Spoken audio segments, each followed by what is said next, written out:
ہیں. کیوں؟ کیونکہ ہمارے اسدالدین اویسی صاحب کے بیرسٹر صاحب کے کام جو ہے ان کا کام بولتا ہے بلکہ ان کا نام نہیں بولتا ہے. اپنے آپ کو جو مظلوم کہتا ہے وہ اسد بھائی کے پاس میں جاتا ہے. اسد بھائی یہ نہیں دیکھتے ہیں کہ اس کا شوہر بیمار ہے تو میں اسے اویسی ہاسپٹل کے اندر ایڈمٹ لوں کہ نہ لوں، بلکہ نہیں، بس یہ دیکھتا ہے یہ قوم مسلم کا ہے کہ کسی مسلم کا ہے، کسی قوم کا ہے، یہ نہیں دیکھا جاتا ہے. بس یہ مظلوم ہے، یہ پریشان ہے تو بالکل فوراً اس کی مدد کی جاتی ہے. دنیا کی ہر خبر دیکھنے کے لیے سستا میڈیا کو سبسکرائب کرو اور ساتھ میں بیل آئیکن کو دبائیں تاکہ لیٹسٹ ویڈیو سب سے پہلے آپ تک. ٹوٹنے لگے حوصلے تو یہ یاد رکھنا، ٹوٹنے لگے حوصلے تو یہ یاد رکھنا، بنا محنت کے تخت و تاج نہیں ملتے. ڈھونڈ لیتے ہیں اندھیروں میں منزل اپنی، ڈھونڈ لیتے ہیں اندھیروں میں منزل اپنی، کیونکہ جگنو کبھی روشنی کے محتاج نہیں ہوتے. آج ہمارے سامنے ہمارے ہندوستان کے ایک ایسے نمائندے موجود ہیں جو نہ صرف ایک لیڈر ہیں، ایک گریٹ ایجوکیشنسٹ بھی ہیں اور اپنے اندر اپنی قوم کا درد بھی ہے. اور قوم صرف قوم مسلم کا درد نہیں، ہندوستان میں جو بھی قوم اپنے آپ کو مظلوم شمار کرتی ہے کہ میرے اوپر ظلم کیا جاتا ہے، میرے اوپر پریشانیوں کے بوجھ ڈالے جاتے ہیں، اگر اس کے سامنے اگر اس کے لیے کوئی بولنے کے لیے کھڑا ہوتا ہے، کوئی اس کے حق میں اپنی آواز کو بلند کرتا ہے تو واللہ ہی میرا مشاہدہ رہا ہے کہ وہ ہمارے MIM کے پارٹی کے کوئی نہ کوئی لیڈر ضرور ہوتا ہے. آج ہمارے سامنے ہمارے آنریبل گریٹ ماشاءاللہ صرف اور صرف میں نے بتایا کہ لیڈر ہی نہیں، جس کے اندر ایجوکیشن بھی ہوتی ہے، جو اپنی قوم کو بھی ایجوکیٹڈ بنانا چاہتا ہے، جو اپنے آپ کو جس طریقے سے اس مقام پر پہنچا ہے اپنی قوم کے بچوں کو بھی اسی مقام پر لانا چاہتا ہے.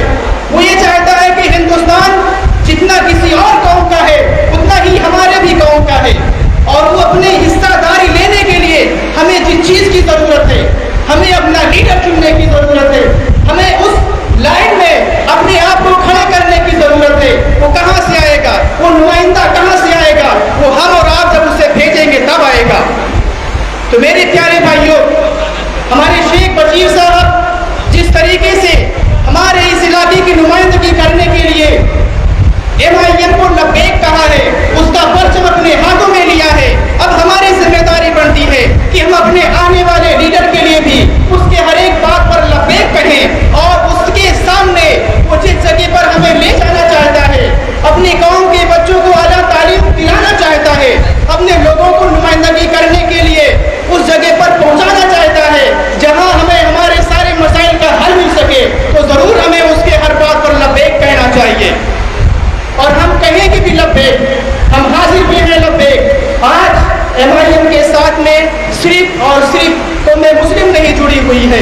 حیدرآباد کے اندر جب ہمارا جانا ہوا ہے تو ہم نے دارالسلام کے اندر اپنے کئی سارے ایسے اپنے بھائیوں کو بھی دیکھا ہے جو قوم مسلم سے تعلق نہیں رکھتے ہیں، لیکن اسد بھائی کے، اکبر الدین اویسی کے دل و جان سے وہ چاہتے ہیں. کیوں؟ کیونکہ ہمارے اسدالدین اویسی صاحب کے بیرسٹر صاحب کے کام جو ہے ان کا کام بولتا ہے بلکہ ان کا نام نہیں بولتا ہے. اپنے آپ کو جو مظلوم کہتا ہے وہ اسد بھائی کے پاس میں جاتا ہے. اسد بھائی یہ نہیں دیکھتے ہیں کہ اس کا شوہر بیمار ہے تو میں اسے اویسی ہاسپٹل کے اندر ایڈمٹ لوں کہ نہ لوں، بلکہ نہیں، بس یہ دیکھتا ہے یہ قوم مسلم کا ہے کہ کسی مسلم کا ہے، کسی قوم کا ہے، یہ نہیں دیکھا جاتا ہے. بس یہ مظلوم ہے، یہ پریشان ہے تو بالکل فوراً اس کی مدد کی جاتی ہے. تو آج ہمارے سامنے انہی کے ہی نمائندے، اسی ہی پارٹی کے بہترین لیڈرز ہمارے سامنے موجود ہیں جو ہمیں یہ درس دینے کے لیے آئے ہیں